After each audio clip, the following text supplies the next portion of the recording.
Good evening. As I say, I'm Al Simpson, the director of the Institute of Politics. I think we have a fine program for you this evening. Last semester, many of the students, both graduate and undergraduate, told us they wanted more debate on issues in the forum. You wanted us to bring in the experts on key issues of the day, and you wanted more opportunities to explore your opinions through the ever popular question and answer session, ever popular and ever pungent question and answer session. And so tonight, I'm going to give you a bit of what you've asked for, a civil discussion on one of the most important and difficult issues of our time. It is a debate that comes in the wake of the ruckus or the rumble in Seattle last fall. And tonight we hear a debate of the future of free trade and whether that means prosperity for all or a race to the bottom. And tonight we bring you two of the most thoughtful and passionate and experienced opinion leaders in the free trade debate for a little give and take, which is the root of all political life, and that's what this is, the Institute of Politics. One on the inside, negotiating and shaping our nation's trade policies, and the other on the outside, challenging the system and skillfully rallying the opposition. And I would only ask that you listen courteously to both sides. Try not to let your glands overpower your brains here. Just a thought, throw it in. I've done that, that's why I caution against it. I was rich and good at it. In fact, God, well, it makes my blood, oh, enough of that. So, it is now my privilege to introduce our moderator tonight, my colleague and very able and respected professor of International Political Economy here at the John F. Kennedy School of Government, Danny Roderick. Danny, it's all yours.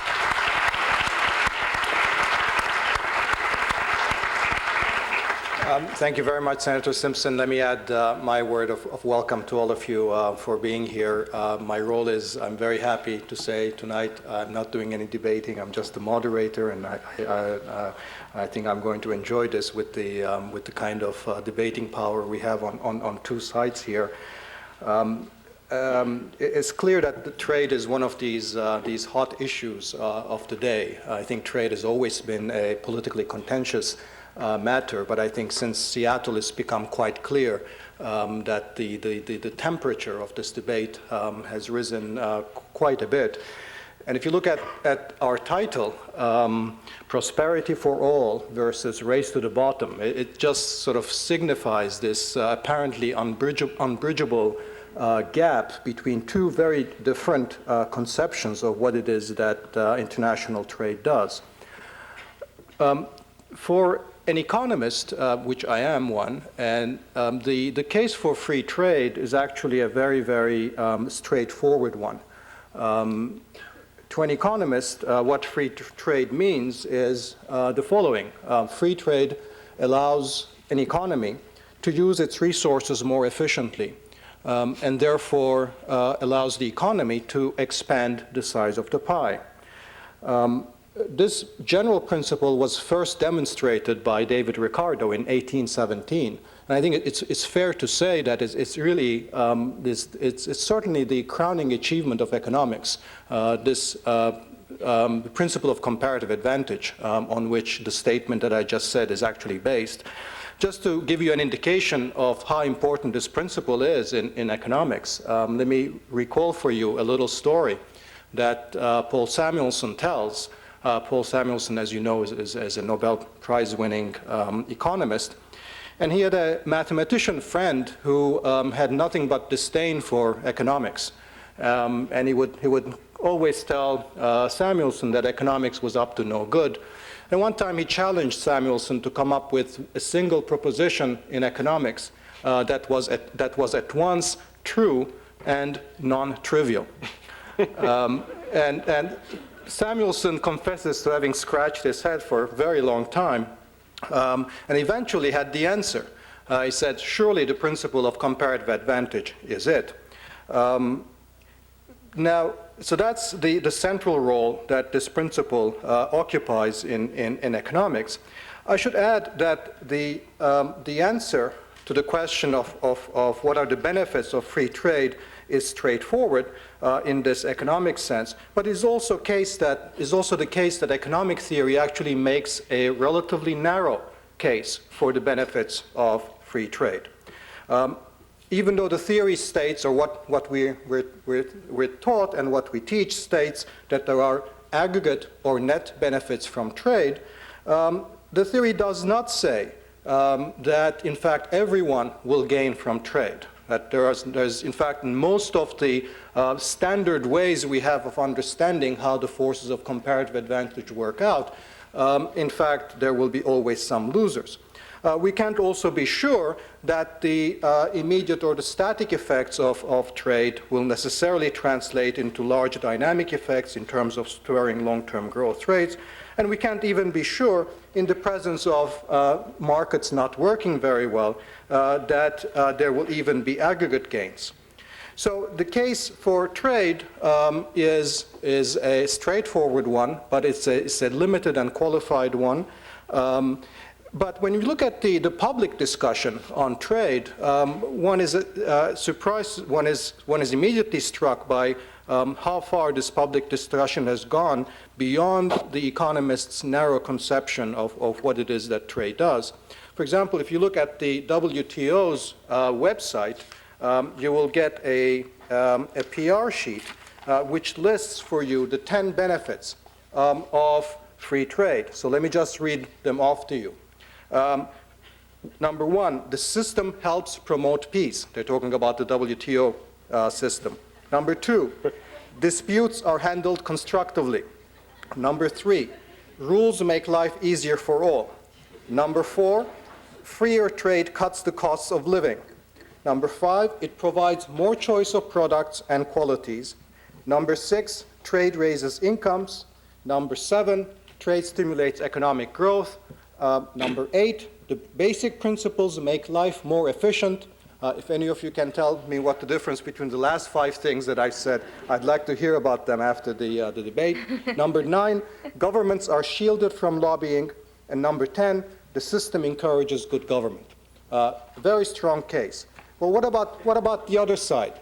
Well, the WTO website handily lists the other 10 as well. Of course, they're listed as misunderstandings, but it's a very useful list. So the other side says, number one, the WTO dictates policy.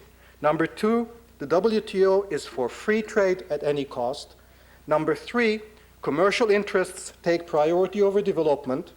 Number four, they take a priority over the environment. Number five, they take priority over health and safety. Number six, the WTO destroys jobs, worsens poverty. Number seven, small countries are powerless in the WTO. Number eight, the WTO is the tool of powerful lobbies. Number nine, weaker countries are forced to join the WTO.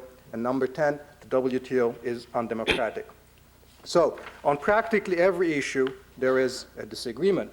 We're lucky to have with us tonight two very distinguished guests who, while not seeing eye to eye on these issues, I think are ideally suited to inform us about this debate and to share with us their ideas about where we go next. On my right is Ira Shapiro, who is a distinguished international trade lawyer with degrees from Brandeis, Berkeley, and Penn. His career has spanned private legal practice as well as public service. He has served as general counsel of the U.S. Trade Representative's Office as well as chief negotiator for USTR for Japan and Canada. He has played a pivotal role in the negotiations over NAFTA and the Uruguay round and in the resolution of several bilateral trade disputes with Japan. On my left is Laurie Wallach. She is probably the most visible and articulate critic of the WTO and the current trade regime. She too was trained as a lawyer at the Harvard Law School. She is currently the director of Public Citizens Global Trade Watch, which recently put out a volume called Whose Trade Organization? Corporate Globalization and the Erosion of Democracy. The best description of her that I've encountered is the one that was recently in the Wall Street Journal as Ralph Nader with a sense of humor. So we are guaranteed to have an interesting exchange of views. And let me just turn to them immediately. Let me give you an idea about the format. I'm going to ask each of the two speakers to limit their introductory comments to between 5 and 7 minutes. Then I'll turn to the audience, take some questions and comments, and then come back again. And this way, I hope we can have a fruitful exchange of views. So I'll start with Ira Shapiro. Thank you, Professor. I appreciate the opportunity to be here, and former mid-level government officials don't usually get this kind of turnout. I feel like I'm in the Apollo Theater, actually. And I can only assume that, as I've always known, associating myself with Laurie would help bring the crowd in, so I'm glad to be here.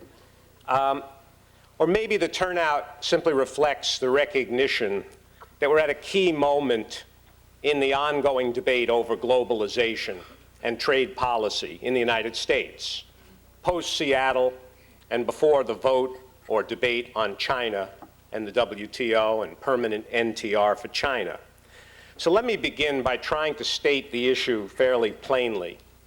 All over the world, individuals and nations are trying to come to terms with the difficult issues arising from globalization and the extraordinary pace of change.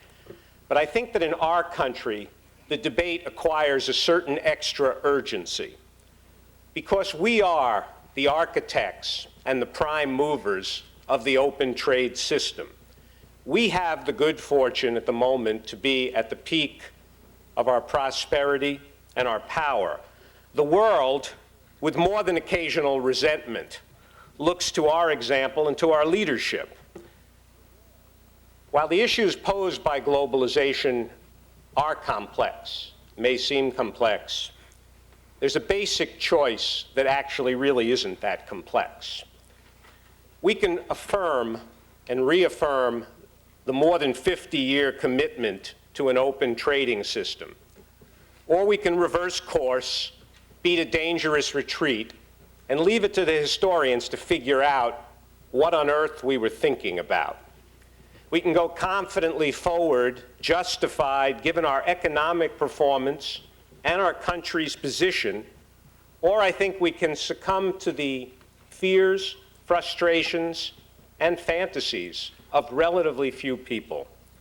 And I think we can choose a path of Bill Clinton, Al Gore, both the Bushes, John McCain, or we can go down the road that Laurie will describe, along with Ralph Nader, Ross Perot, Pat Buchanan, and Pat Choate. Now, I came to the trade debate about 20 years ago. My perspective was shaped by working for Midwestern senators at a time when we had 11% unemployment.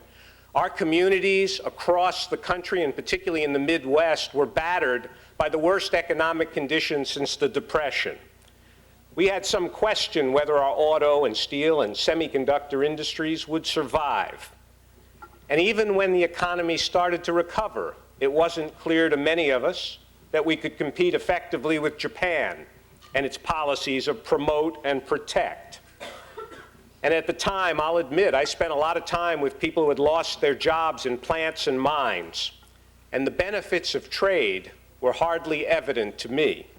But over time, I realized, along with a lot of other Democrats and Republicans, that we actually couldn't run and hide from the global economy, that it was never a viable option. It brought about the Depression in the 1930s, and it would have brought about second-rate status for our country 50 years later. And as President Clinton said in his first speech on this subject, and I think it remains true, open and competitive commerce enriches us as a nation, and in the face of the pressures to do the reverse, we need to compete rather than retreat behind walls. And I say that because I think our openness to ideas, to immigrants, to trade and investment, our openness is our comparative advantage. Tom Friedman in the Times wrote, and in his book wrote, if you were going to design a country to succeed in the global economy, it would have to be a lot like America. In thinking about globalization and trade policy, what should we deem to be important? And let me suggest as a framework that there are 4 things that are important. The first is we need to pursue a course that ensures the strength of our economy. I'm not embarrassed to put it first. I'm not embarrassed that the opportunities for young people now are far greater than they were 20 years ago or 7 years ago even. And that the strength of that economy, and many things contribute to it, but the strength of that economy includes our openness and includes our willingness to enter into trade agreements that were very controversial, but have proven to be successful. The Uruguay Round and NAFTA. We opened those markets at precisely the moment that our companies and workers were most competitive. But second, trade isn't everything. It's one of the things Laurie and I would agree with. Trade isn't everything. Economic growth itself isn't everything. We have other values that are important. We built a society based on things like worker safety, consumer protection, safeguarding the environment. We have a societal consensus on that, and we wouldn't want to sacrifice those values for expanded trade. And I'm here to tell you that we haven't. We've always insisted that our trade agreements preserved our ability to set high standards domestically for health and safety and the environment. And they do. And there's no evidence that they've been eroded. And the charges and the discussions that Laurie will bring up, I think you have to sift carefully for evidence that we have compromised in any way the other values, the non-economic values. The third thing, though, it's not enough that the trading system works for the most prosperous nation. It's a moral imperative that it works for the less developed nations, the countries that aren't as fortunate as we are. We've got 4.4 billion people in the developing world now, many of whom live in conditions that we can only imagine. The Uruguay Round and the WTO represented their first effort to join the system, to make commitments, be part of the world system. They were making a historic break with their past and opening up to trade and investment. And it's worked slowly, but it's working for them. And you see Latin America and Asia recovering much more rapidly because of open trade and investment.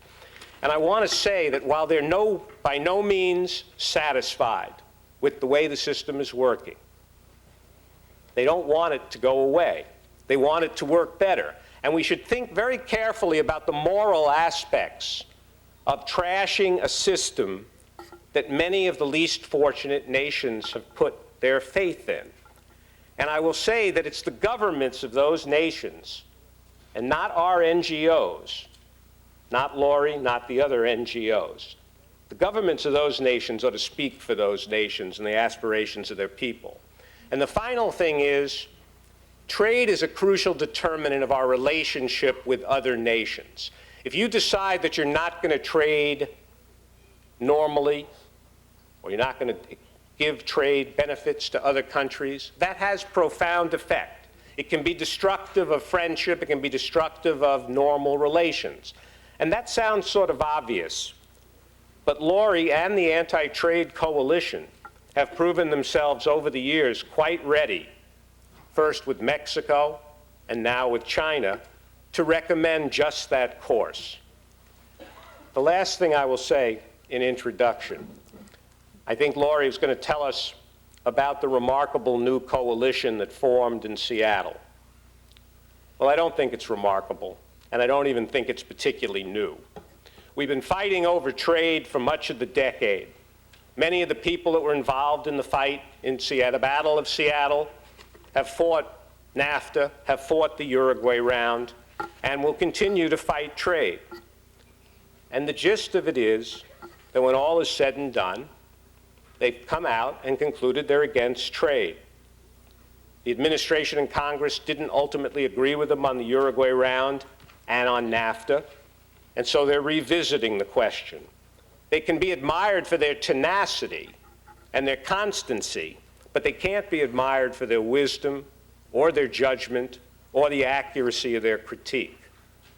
And I think it's going to become clear as we discuss it that on NAFTA and on the Uruguay round, they would have taken us on a course that would have been wrong for the country and put us on the wrong side of history.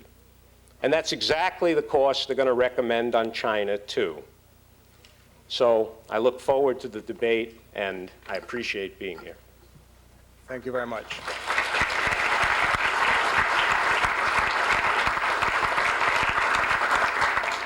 Laurie?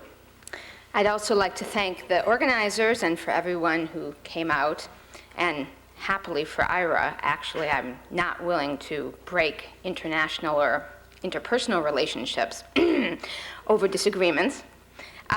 Where I would like to start out, though, is framing the debate, which, despite what was an interesting way of framing the name of this debate, is not exactly, I think, a debate between race to the bottom or prosperity to all, free trade.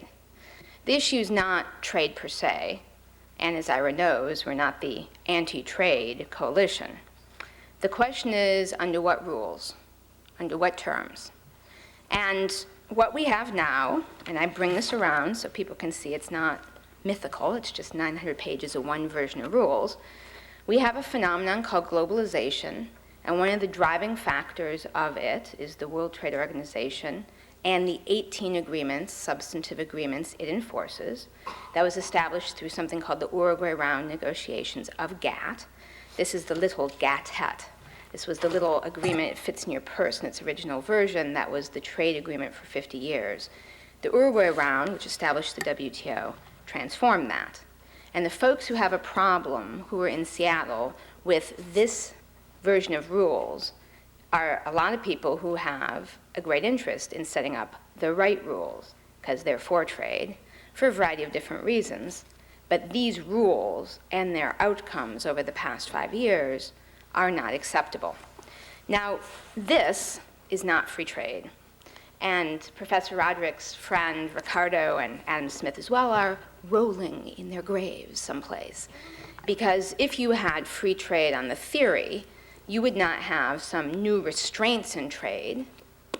The WTO enforces a worldwide 20-year monopoly patent on a broad array of areas, pharmaceuticals, seeds, things that in a lot of countries were not patented, or even, in Canada until NAFTA had compulsory licensing for pharmaceuticals. So there are a lot of new restrictions on trade. It's not just all taking away restrictions. And some of the places where this set of rules cuts restrictions are what we would otherwise think of as our domestic health or safety laws. And the debate really, in a way, is between this version, which, it's managed trade. I guess it's probably corporate managed trade if you want to give it a name. It's not free trade, versus something else you could come up with. And the basis of the folks, and Ira's right that the coalition is not new. It's a coalition that started right when the discussions about NAFTA and the Uruguay round were beginning. The folks who have a problem with this set of rules had a problem when they read the draft, and some of them who had legal training read the draft and thought, good Lord, I hope I'm reading this wrong. Because if this gets implemented the way it's written, a lot of things that don't have to do with trade that we value could get undermined. We're now on top of that early concern. In the case of NAFTA, there's a 6-year track record of it actually operating. And in the case of WTO, there's a 5-year track record. So there's actually quite a bit of empirical evidence about what happens when you implement this version of the rules. Now, I keep saying this version of the rules because one of the key points is, with any system, you monitor the outcomes. If they're not acceptable, you need to change the system. And there has been, sadly, somewhat of a PR campaign to present to the world's public the notion that this version of globalization, a main engine of which is WTO, is inevitable. It's good. It's good for all of us, but it's certainly inevitable. And that simply is not the case. It is one system of rules that took a long time to design. There are analytical papers from the early 80s laying out some of the principles that were ultimately incorporated into this text. It took even longer as a project to put into place politically. And if it's not working, through democratic processes, we will change it or we will replace it. And that is a moment we are coming upon.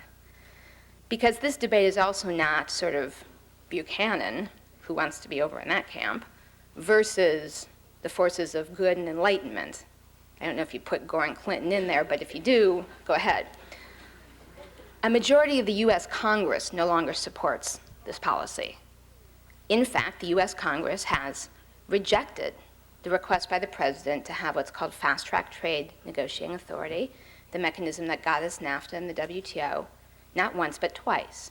Congress has rejected twice expansions of NAFTA to the Caribbean and Latin America.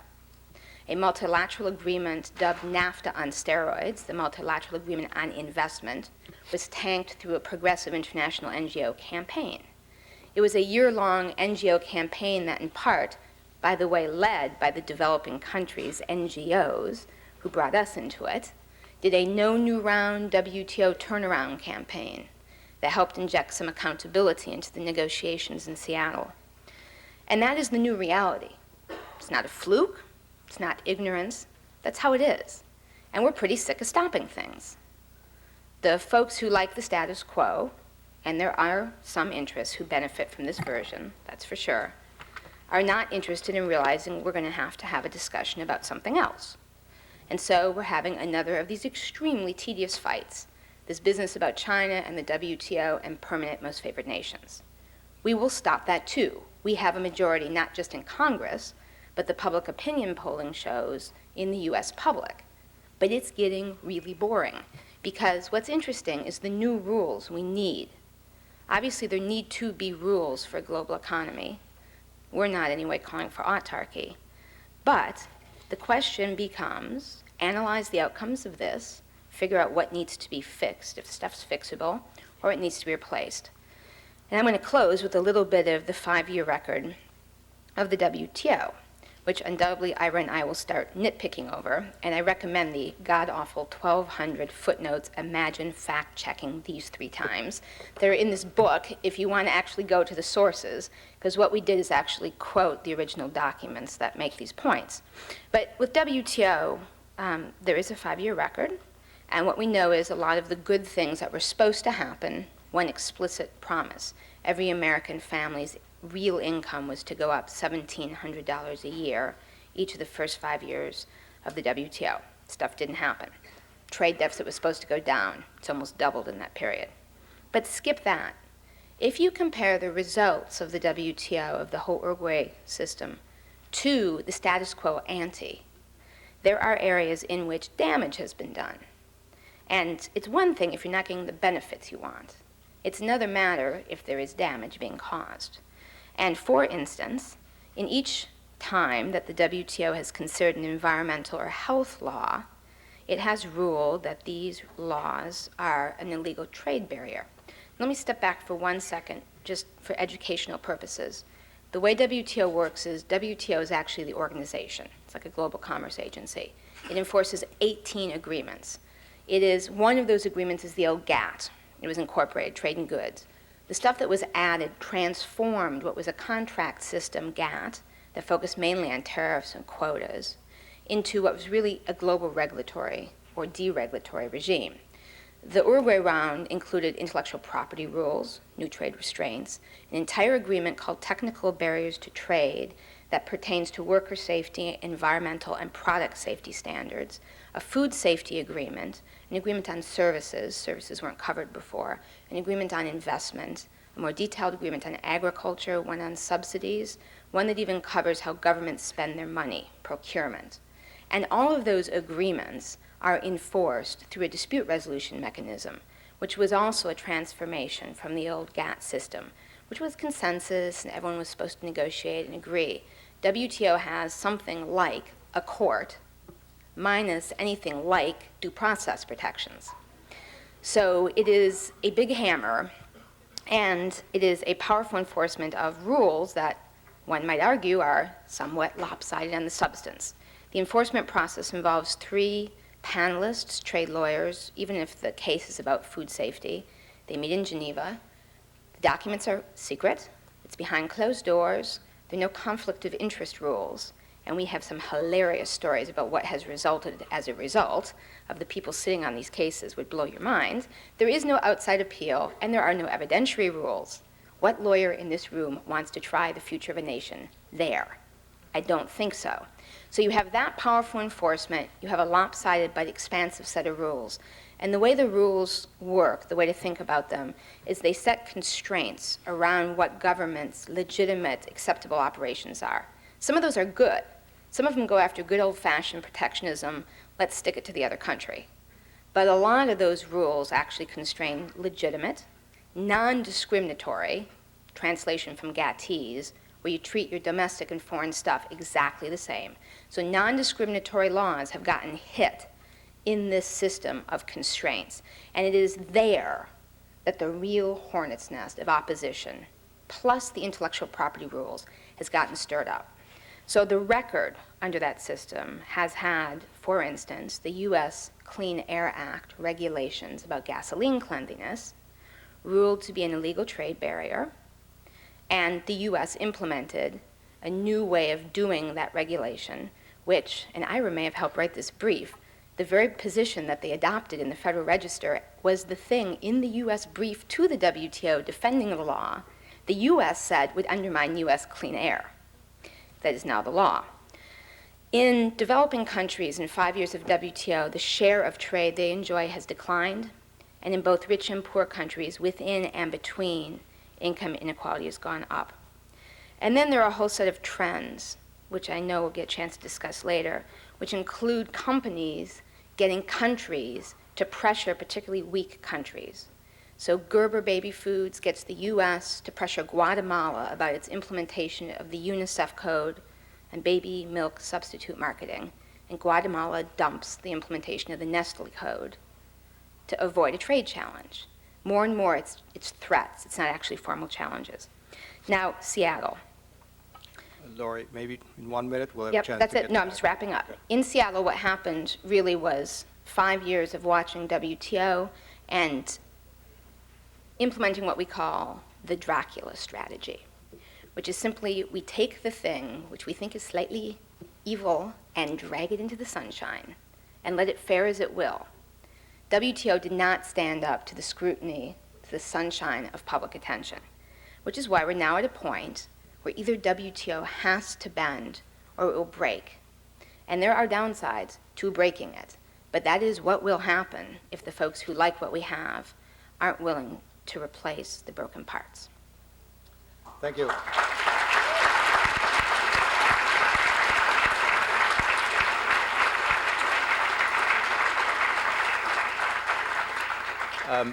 I know, Ira, you'd like to come back, but I'd like to engage our audience at this point, and we'll come back to our speakers. We have 2 microphones, I believe, one on each side. So if you'd like to come and ask a question that's brief, to the point, and is not in the nature of a speech, please come right up to the front, and please start by identifying yourself first. Thank you. Over here. Hello, Mr. Shapiro, Ms. Wallach. Thank you for your time. My name is Alex Papali. I'm just a world citizen. You know, these issues pertain to me as well, so I'm here concerned. I think a central part of what happened in Seattle is missing here today. You know, there's a massive coalition, a decentralized, coalition of people, non-hierarchical, and that's why it was such a success. I'm talking about the anti-trade people, and it's missing here today. We have this. It's a really simple setup here, and I don't think it's possible for Ms. Wallach to represent the the people who are opposed to the trade. Did you have a specific question you want to ask? Or? What I'd like to know is how you envision a future economy, a future setup in the world, where there is actual democracy, where the opinions of, people at the the grassroots level will be taken into account instead of replacing this capitalist structure with some sort of, liberal reformist structure. And, is there any plan to include all the rest of us in the decision-making process? Thank you. Is there somebody waiting for that microphone? Go ahead. Are we going to answer questions? Let me just take a few and then ball rolling. So rather than doing this constantly back and forth, we'll just take a few questions and then come back to the two of you. Is that okay? This is a kind of a factual question, principally to Laurie, but to Mr. Shapiro as well. I'm Ira. Well, not to me necessarily, because I've never met you, and okay. If you know. I may not be. I mean, I may have stronger feelings about disagreements. Can you introduce yourself? Oh, my name is James. I want to ask about, there's some awfully smug people running around in the trade debate. And one of the recent things that I want to ask about, I mean, one of the things that came out of Seattle was turtles love Teamsters, Teamsters love turtles. And I thought that was kind of a nice development. But then I heard some awfully smug people saying, well, the people who've been saying what they've been saying about turtles just don't know what they're talking about. So without going into it, would you explain what the claims are about turtles that would want people to think that it's good to have them together with Teamsters? Okay, let me take a couple more questions. Yes, over there. Please introduce yourself. Hello, my name is Christina Davis. I'm a graduate student in the Department of Government at Harvard. And I have a question first for Laurie. I'm interested in the coalition against the WTO seem to want to stop the negotiation in Seattle. Why would that be the policy position if you really want to renegotiate the texts? Why not go forward and let the round talk about how the rules should be changed? And for Ira, my question is, given that free trade is so good, why does the U.S. not change its own anti-dumping policies, protection programs, and should not this protection leeway be given to other countries as well, or discussed? Thank you. Let me take one more before we turn to the speakers. Go ahead. I have a question for Mr. Shapiro. My name is Brian. I'm an undergrad here. And Mr. Shapiro, you represented the WTO and the kind of concordant IMF and World Bank institutions as being in the best interests, the best chance for the developing countries to develop. And I was curious how you would reconcile that with the Japan's talk about creating an Asian monetary fund to break away from the IMF, and from China and India's recent statements that the WTO is bad for developing countries. Okay, thank you. We're starting to get really specific here, which is good. So let me get back and do it in reverse order this time. Laurie, why don't you start? Okay. For James, the Teamsters and the turtles, I could make a great joke out of that, but I won't. The case is one in which a portion of the U.S. Endangered Species Act that deals with shrimp fishing and having devices to keep sea turtles from being drowned in fishing nets was challenged by a set of countries at the WTO as an illegal trade barrier. And the history of this is the U.S. law only applied originally to U.S. flagged ships. And so as a result, the U.S. fishermen who used these devices to let the turtles out were put at a disadvantage, number one. And number two, the turtles were dying anyway because everyone else was fishing for shrimp the other way. So the U.S. made a law that said, no matter if it's domestic or foreign, all shrimp sold here has to have certain protections to not kill endangered sea turtles.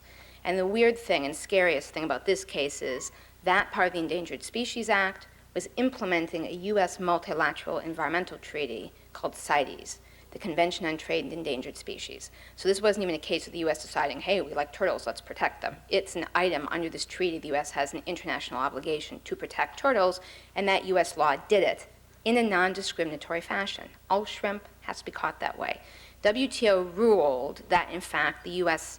law, particularly that part of the Endangered Species Act, and the way it was implemented, more importantly, violated the WTO rules. The U.S. has been trying to negotiate a settlement to avoid having to implement it, so as to avoid replaying the Godzilla eats Flipper dolphin tuna case that plagued politics of earlier times. It has not been implemented. The WTO ruling stands against us, and about 2 weeks ago, Malaysia threatened to start going after sanctions for not implementing it.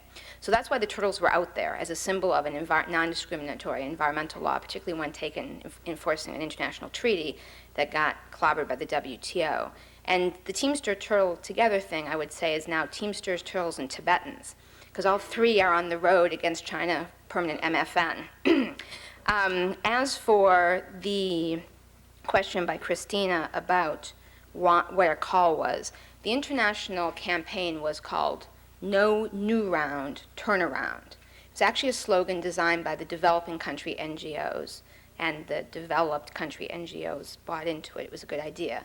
And the reason it was done is because the agenda for new negotiations, despite a year and a half of pounding our heads against the wall, both on a country-by-country level and those of us who also do work in Geneva, had been set to do more of the same. For instance, to put the multilateral agreement on investment concept into the WTO, not to fix the problems that were there. We spent a year campaigning for what we called review and repair, i.e. don't expand it, study it, and fix it. And we were told, in diplomatic trade terms, to go to hell. So then we went into the no new round turnaround mode, which was don't expand it, you need to focus on turning around. The first half has worked, and we're now putting together a campaign to implement the second half, the turnaround. And then finally, on the issue of who represents whom, I do not purport to represent all of the folks, many of whom came totally spontaneously on their own dime, took off time from work, were inspired for a variety of reasons to come to Seattle. I have never been called a reformist before, and I would say, to describe more accurately what our position is, we want the next round of GATT to be the pruning round, as in take out the shears and prune it way back to what is appropriate. Right now, it is like an octopus with arms into all kinds of domestic, democratic decisions where it does not belong. There is room for international commercial rules, but not to have non-commercial interests determined in a commercial forum. Thank you. The issue of anti-dumping was raised. I want to ask you, and then next to Ira, would you be in favor of significant relaxation of anti-dumping rules in the sense of liberalizing them? It's not actually an issue in which I have much expertise, and it wasn't one that really got raised very much amongst the NGOs. I know the developing country governments are very eager to push it, although I saw many divisions between the NGOs from the developing countries and the governments representing the countries officially. Ira? Let me give you my view of Seattle, which may come as a surprise to some. My view of Seattle is that essentially there was no consensus in the conference rooms that it was time for a new round. The agendas of the various countries were far apart. If you looked at what the US wanted, compared it to what the Europeans and the developing nations wanted, they were far apart. And I understand, and if I were in this position, I would claim credit for what went on outside and the outside protests and the strong NGO concerns that were expressed. But I do think that the truth of the matter was there were a variety of reasons why people weren't ready for a new round. Some of it was they were still digesting the commitments they'd made before. Some of it was that the agenda simply didn't compute. The US wanted a whole lot in agriculture, but it wasn't willing to take down its sugar program to allow the developing nations to come in, wasn't willing to open up its anti-dumping laws. So there were a lot of incompatibilities. which I think inside the hall and outside the hall led to essentially the failure to go ahead. Second thing on NGOs, I think that the U.S., which has very strong NGOs, and we welcome that, I'm hoping over time that other countries, NGOs, will get stronger and more active. They will have their impact on their governments.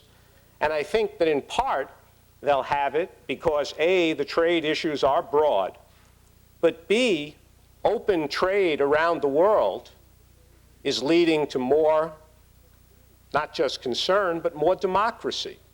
So if you look at the countries that are opening up to trade and investment, these are countries that are also being more democratic, and their NGOs will weigh in and they'll be heard.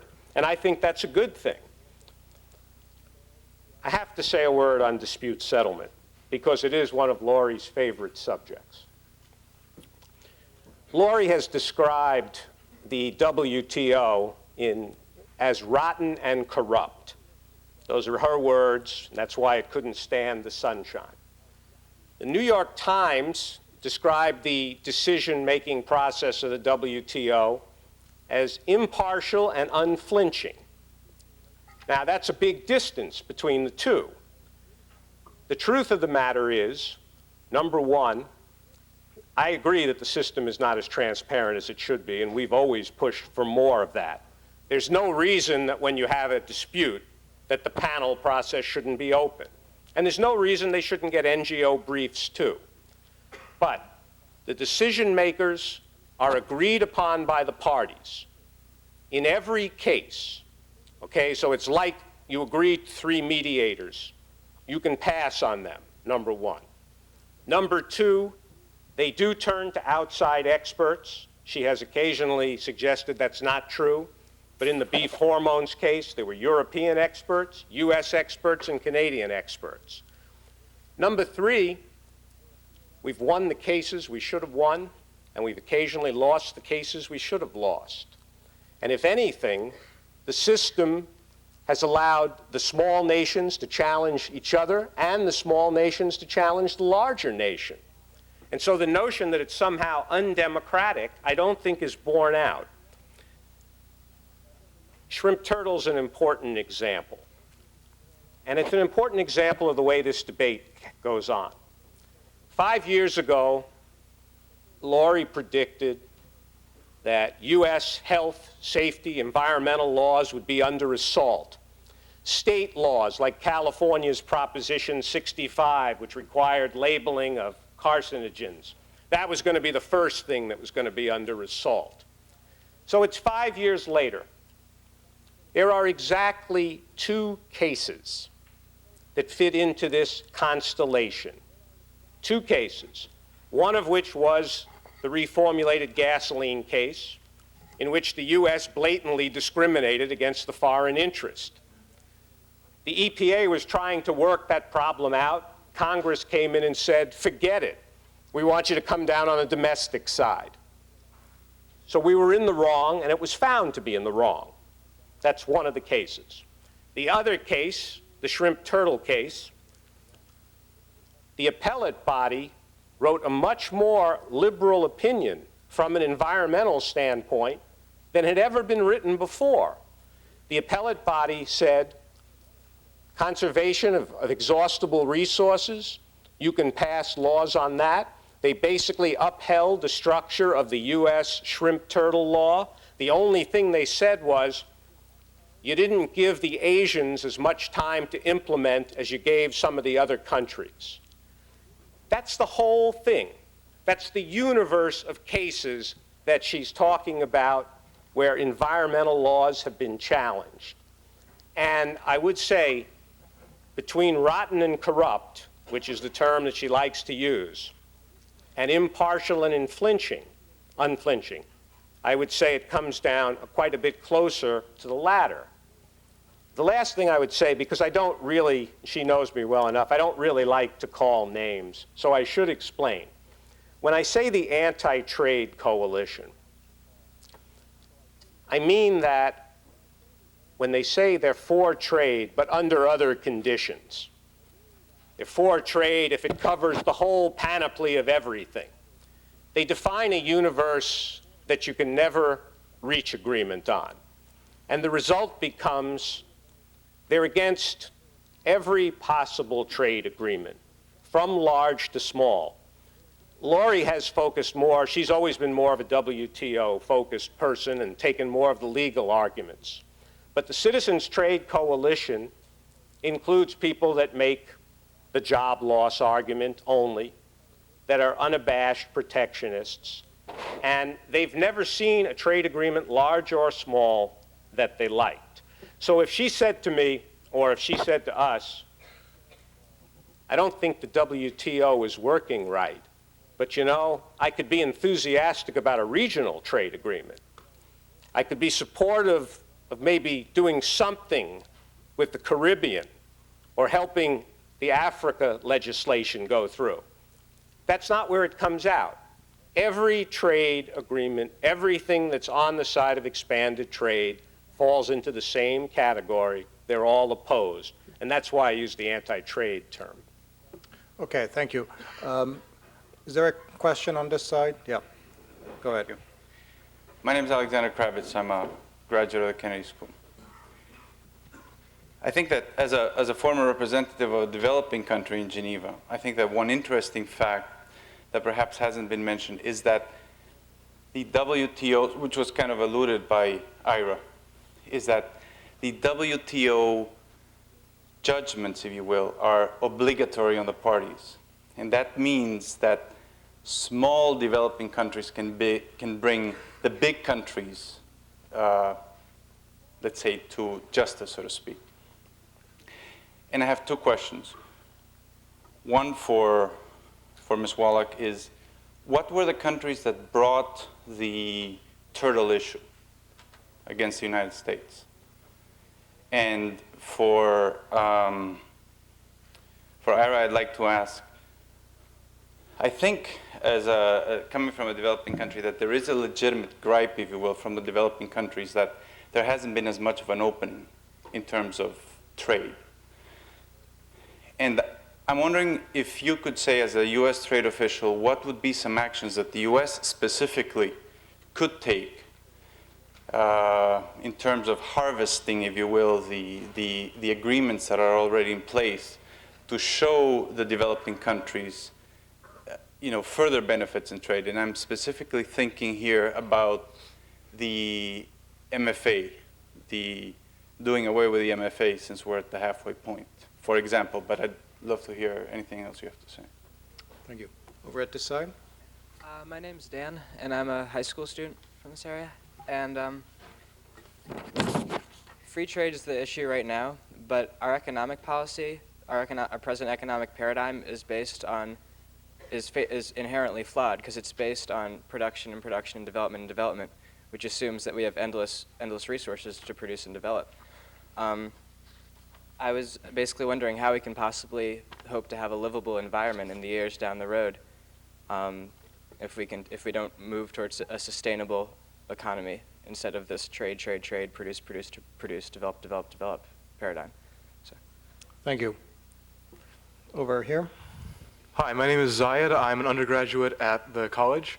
I have a question for first Ms. Wallach concerning, this is a question you probably won't want to answer, but how do you feel about some of the different pieces of the coalition that came together in Seattle between the Teamsters, the far right, the Buchananites, the environmentalists, the communists, and the anarchists? How do you feel that you're in line with, and that the general public opinion, and that the future is in line with, different variants and different motivations behind these different organizations that you right now kind of have on your side? And a question for Mr. Shapiro concerning some of the disparities in American policy.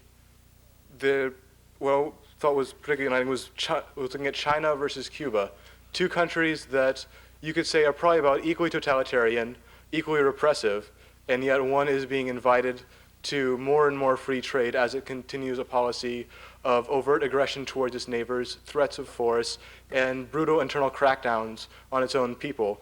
Or Cuba, while not being no paradise, has some of the best public health care and best human policies in the world at this point in time, and how you can compare the rights awarded to one with the damage being done to the other, and how, given how China's trade situation has progressed while their internal politics and their actions have regressed, what's going to happen? And a quick thing, I heard about gasoline, but I don't remember any response in terms of turtles.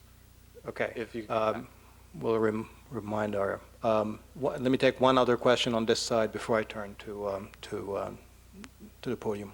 My name is Brian. I'm an undergraduate here again.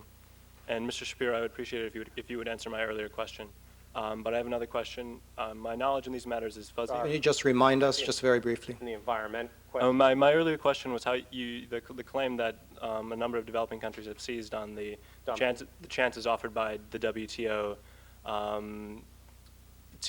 as a ticket to prosperity, and how you reconcile that with Japan's movement away from the global economy, with talking about the creation of an Asian monetary fund, and China and India's recent public statements that the WTO is bad for developing countries. Then my other question is that, no, I asked that a while ago.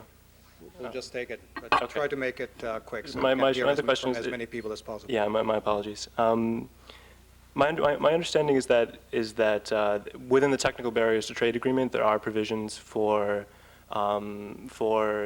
exceptions made in terms of WTO dispute resolutions for environmental laws related to food security, et cetera. And could you explain why these exceptions, which are kind of legacies from GATT, aren't being enforced? Okay, thank you. Let me just also add very quickly a couple of things that occurred to me while you're responding, because we've discussed the issue of rules, and I think what kind of rules. The question was raised by Laurie, and there are two areas where I would be interested to hear reactions. One is the intellectual property rights. The second is labor.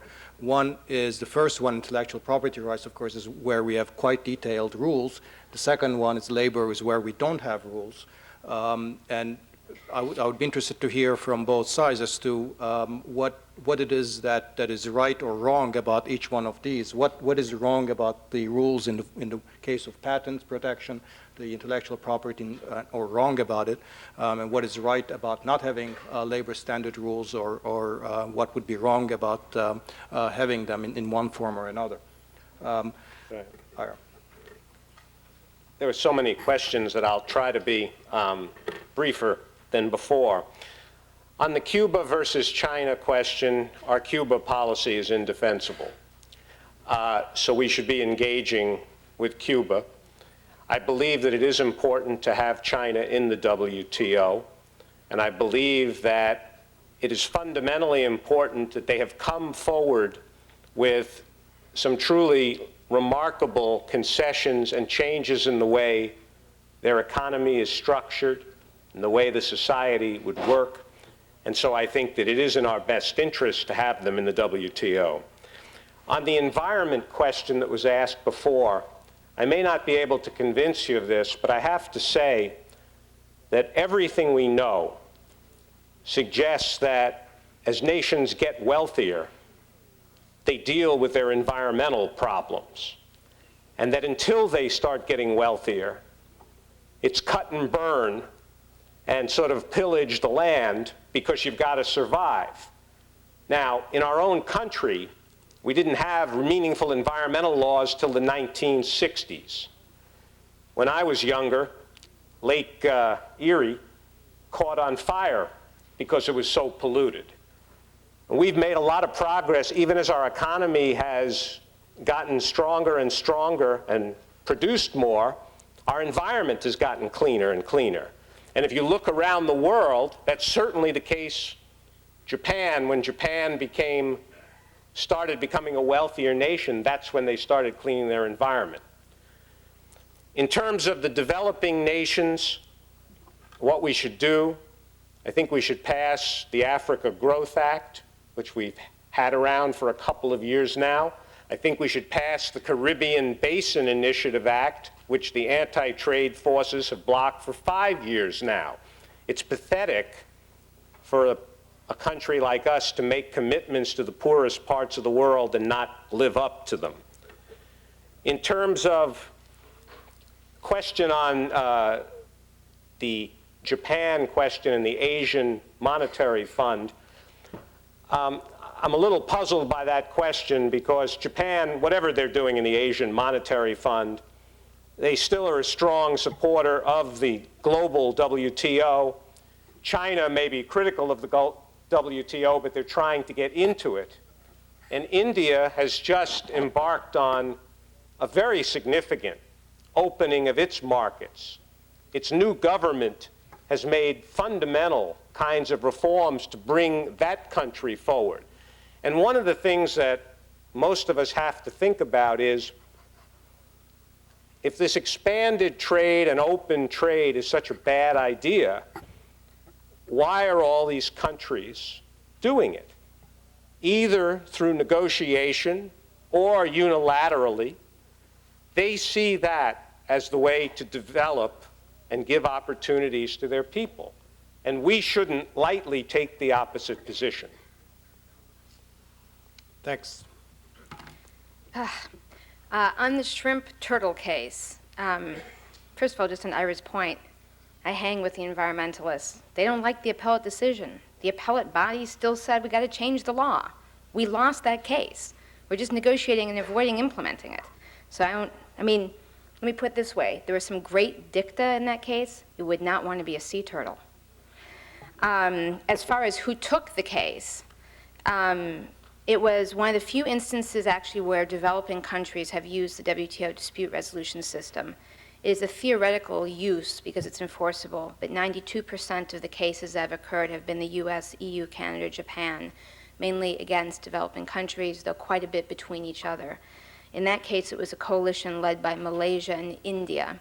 And the irony of that was that both of those countries actually had bilateral treaties on the issue of shrimp fishing, which the case would effectively undermine their environmental bilateral treaties. The New York Times, FYI, as far as what they say about dispute resolution, wrote a splendid editorial called The Sea Turtle's Warning, basically saying if the WTO didn't clean up its act on dispute resolution, it was going to implode itself, that there were good trade barriers to go after, but going after such things was not a good idea. The Post followed up, as has basically every publication you would want to relate to since Seattle, about the issues of dispute resolution. And on Seattle, the developing countries did lead the protests. The person over here who said that's right, India, a bunch of the African countries were the leaders of saying no more expansion, the system's not suiting us, no matter what, we have to go back and deal with the existing rules. They didn't want the new round.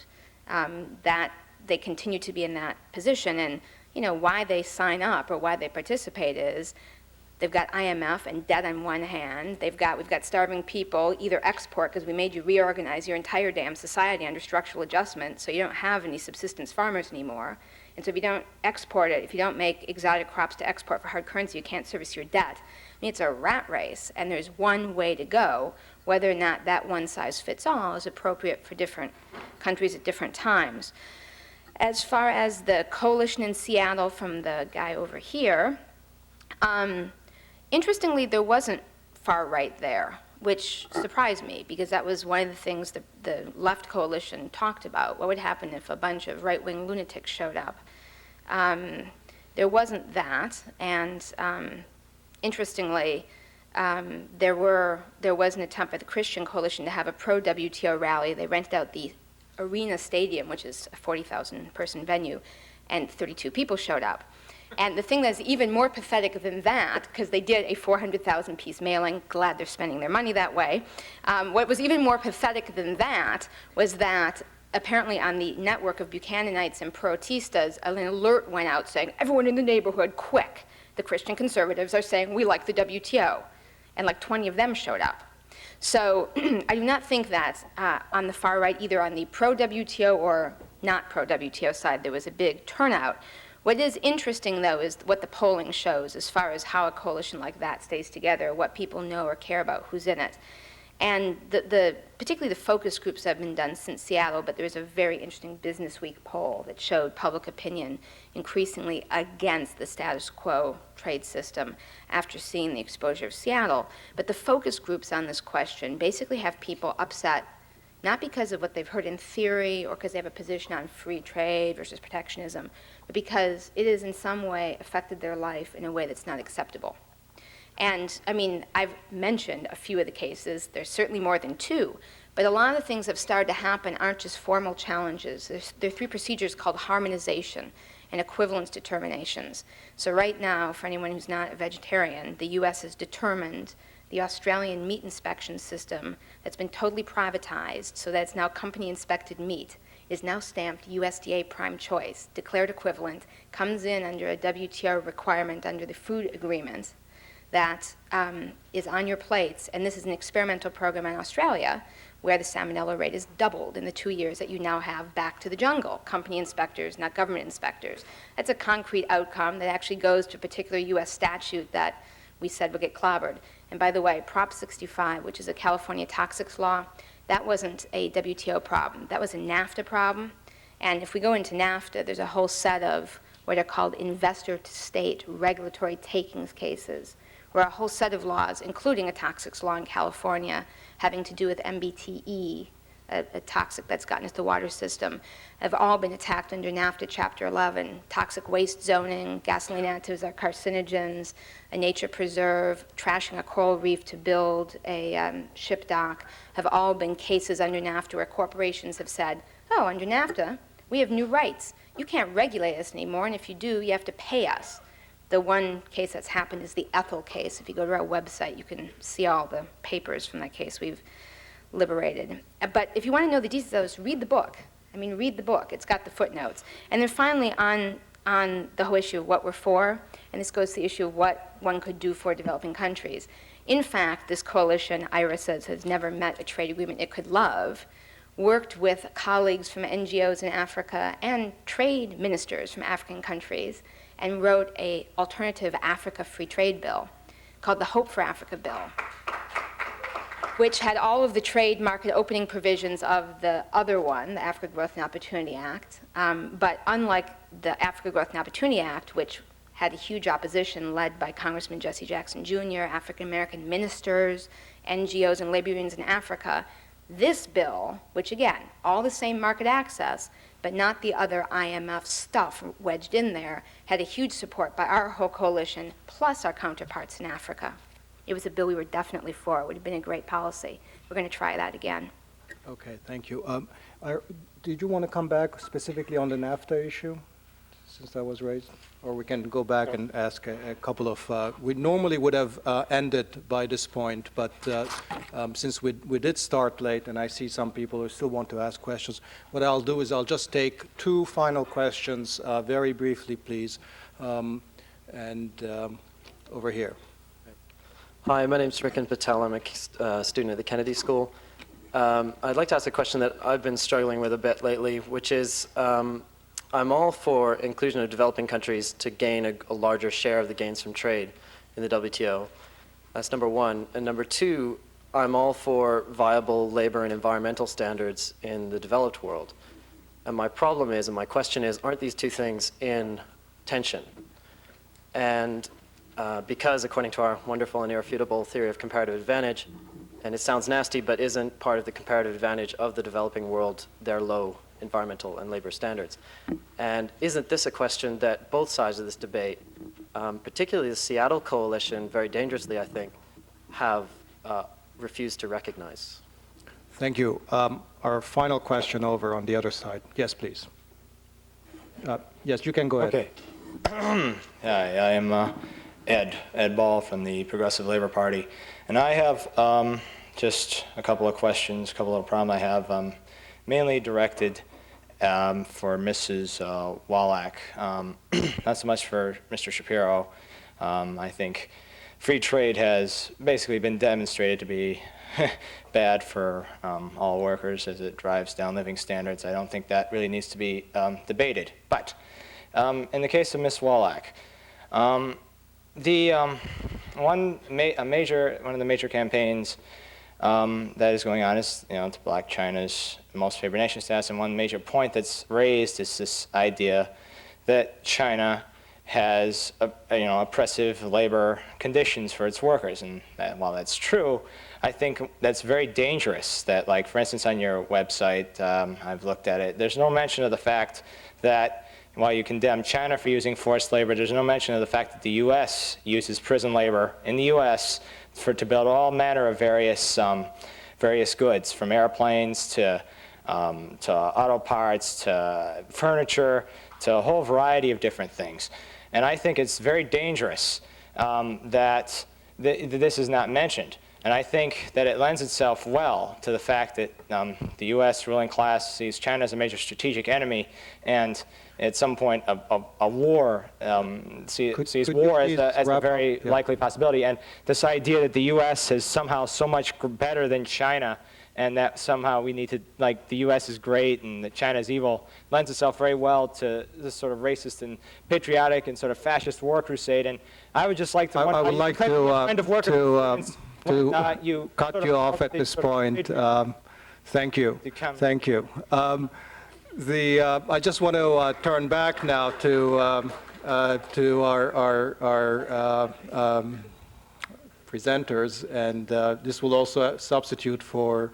I'm sorry, I said. Get back to your question, which I thought was a very good question, but I didn't hear an answer to in comparing labor very quick. laws.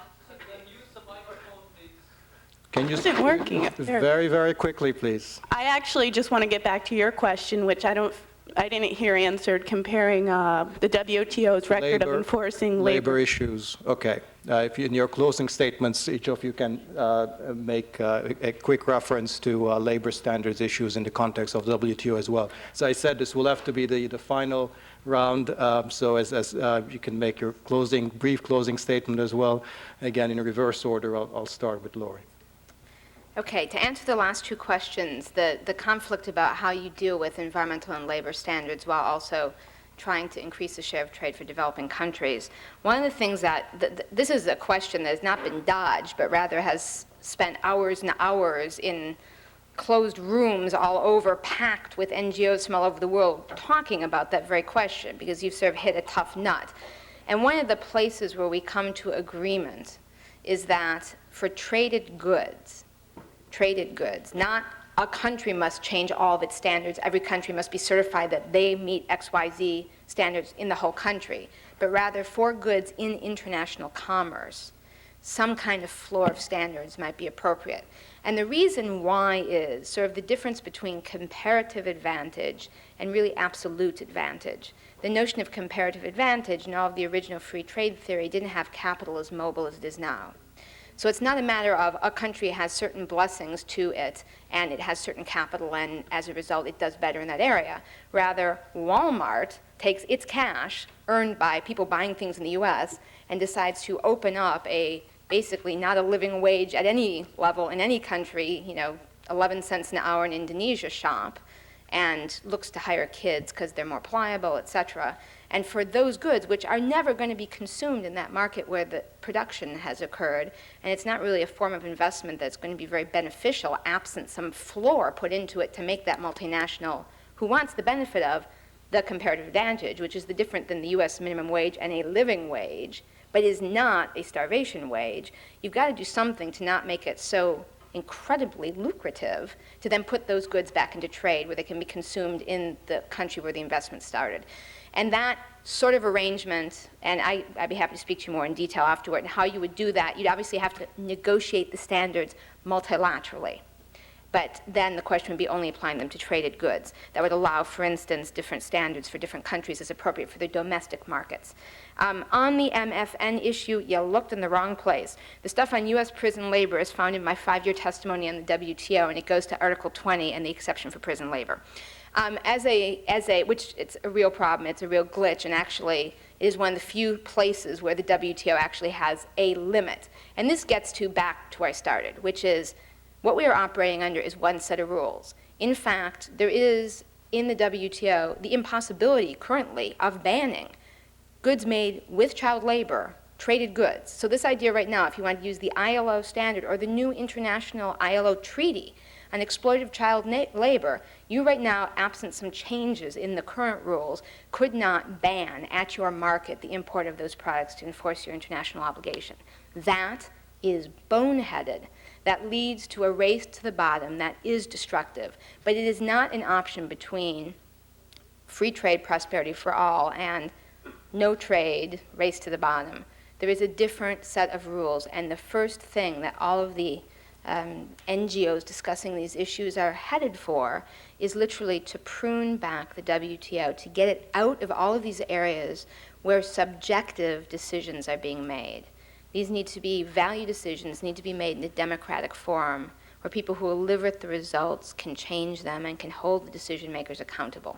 So having systems of tariffs, quotas, having basic rules such as treat domestic and foreign goods equally is one thing. Having a WTO agreement that says you can only have your food safety level this high or it's an illegal trade barrier has got to go. So the first thing the NGOs are calling for, and it's certainly not the total answer for the guy who challenged it as being reformist, etc., is to simply recreate the political space for national, state, and local policy making on all of these value decisions, to take the commercial rules and put them back into the box they belong in. Thanks. Thank you.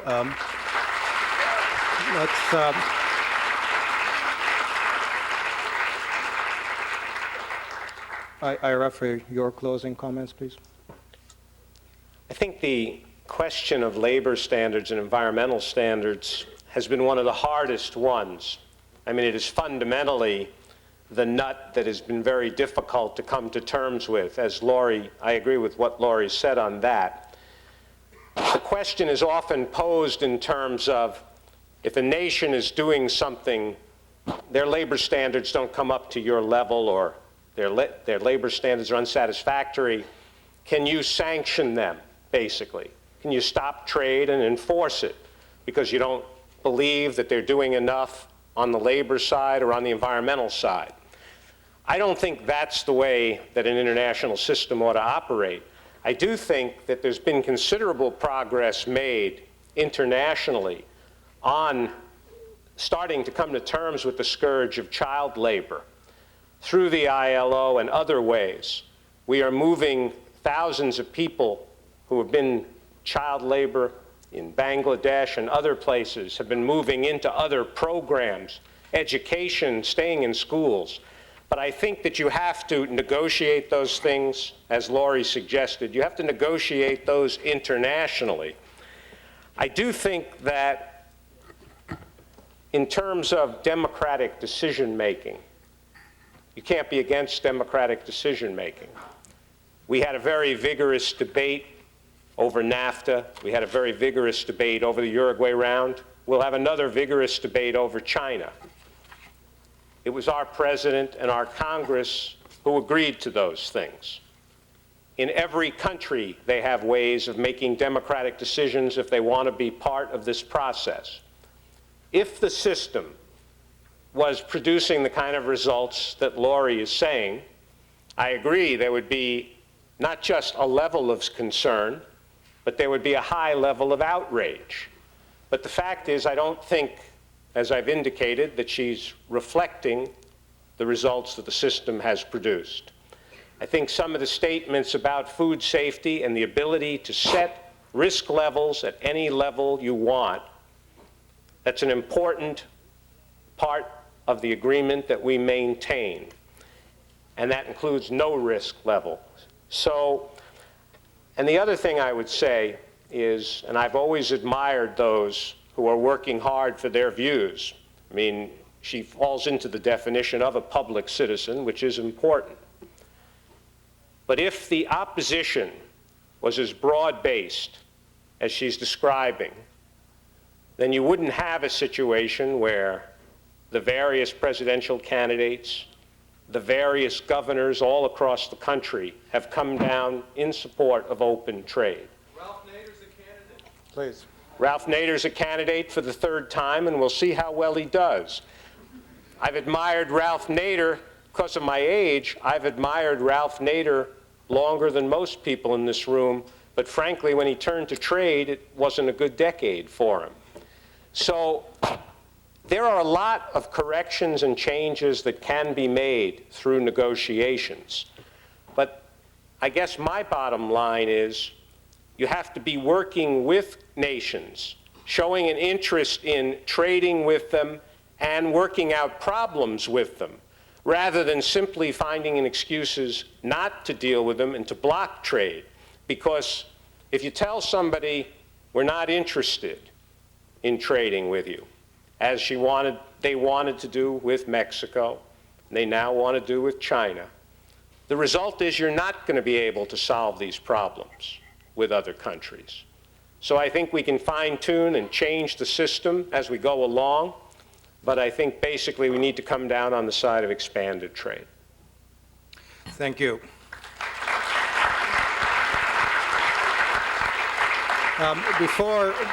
Before we close, I want to recognize one person who actually was critical in making this event happen. That's Aaron Goldzimmer. Where's Aaron? Aaron, can you stand up? Aaron is a second-year MPP student who pushed hard for this and really coordinated a lot of the hard work behind the scenes. So thank you very much, Aaron. I want to thank the audience for being very patient, well-behaved, and civil. And finally, I really want to thank our panelists for a fascinating set of comments. Thank you, Ira. Thank you, Laurie.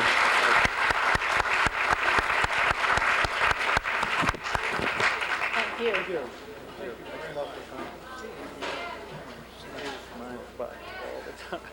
I usually wander.